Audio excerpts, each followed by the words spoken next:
Let's look at lesson 1.6. In lesson 1.6, we're going to take everything we've learned about the unit circle and expand it to circles of bigger sizes. So you should recognize all these equations right here. Oops, I think I cut one off. There we go. They should look pretty similar to what you've already done. Meaning, we know that sine is y, cosine is x, tangent is y over x, and then you flip them all. The only difference we're saying now is instead of the unit circle being a radius of 1, excuse me, we're now saying the circle can be any radius. So you'll notice that this equation also works with the unit circle. With the unit circle, the radius is 1 unit, so y divided by 1 makes the sine value y. However, if we're not dealing with the unit circle, if it's a circle of different size, now we're dealing with y over r. However, this is still just SOHCAHTOA. If you look at sine of theta being the y value, which is the opposite side, divided by the r value, which is the hypotenuse, that's just so in SOHCAHTOA. Cosine is x adjacent over r hypotenuse. And we're just saying once again that now the radius is no longer just 1 unit. The radius can be anything we want it to be. So all these trig functions you've been working with still hold. Now we do have this one new one where we can figure out what the radius is, but this is just the Pythagorean theorem. We have a squared plus b squared equals c squared. So x squared plus y squared equals r squared. And then I solve for r just by square rooting both sides. So if you square root both sides, that gives you that equation. So that's how they come up with what the radius of that triangle is. So, understanding all of that, let's try an example.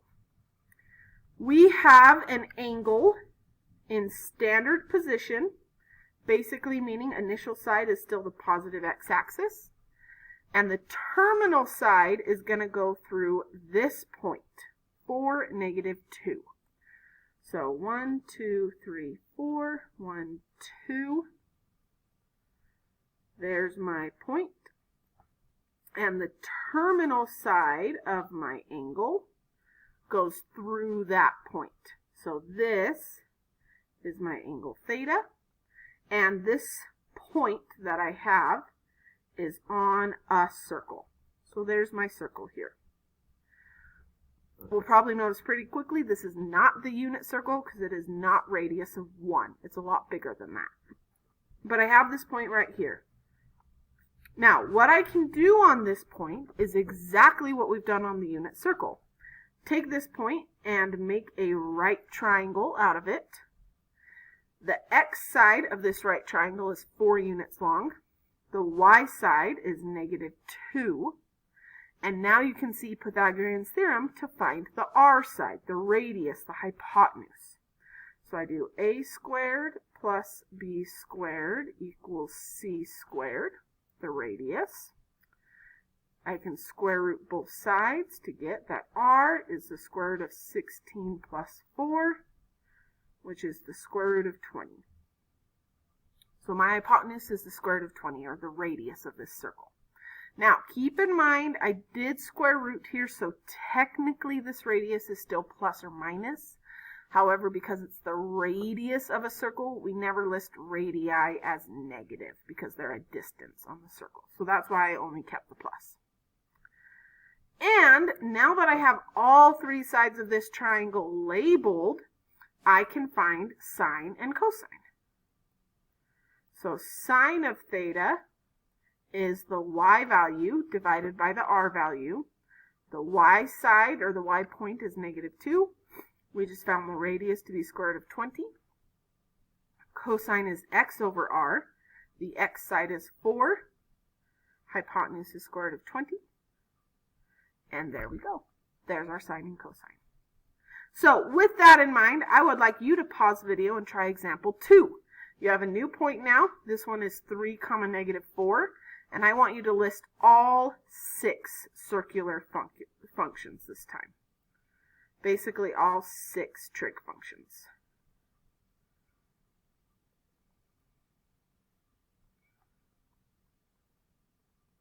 So draw it out, plot your point, figure out where it is, use Pythagorean theorem to find r, and then list all 6 of these.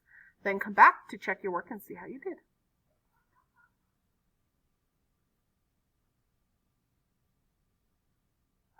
Let's check your work. So I had 3, -4. I did Pythagorean theorem to find my radius is 5. I know sine is y over r, so my y value was -4, radius is 5. Cosine's x over r, my x value is 3 over the radius 5. Tangent is y over x, my y value over my x value, -4/3. Then I just took these 3 fractions and flipped them to find their reciprocal. And that's example 2. Let's try one more example like this, and then we'll move on to our next video. In this example, we know that theta is in quadrant 4, and we know that the cotangent of theta equals -4. Now, we know from up above that cotangent is the x value over the y value. That's how we define cotangent. It's tangent flipped. Well, I can always put this 4 over 1, and then that gives me x value -4, y value 1. So let's plot that. X value is -4, y value is 1. There's my point. Except, didn't we say this is a quadrant 4 angle? So this brings up a tricky point here. -4 over 1 is the same thing as +4 over -1. That sign can move up and down. It can even move out in front. You can put it up, down, or out in front. That's all the same. So, since putting the negative with the numerator gave me quadrant 2, let's instead put it with the denominator and say x is +4, y is -1.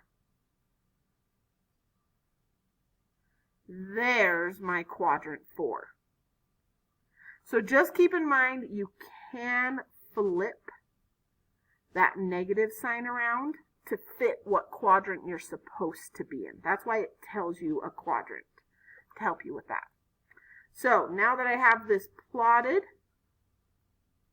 there's my circle, there's my point. I'm going to have you guys draw the triangle, find the radius, and then find the other 5 trig functions. Because we already know cotangent is -4. So I want you to find the others. So pause the video, try that part out on your own, and then come back to check your work and see how you did.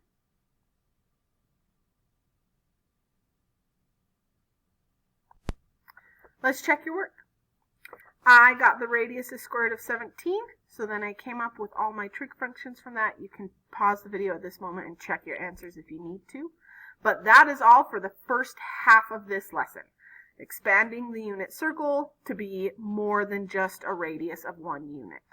In the next video, we'll do the other half of the lesson where we talk about motion around a circle instead of just a single point.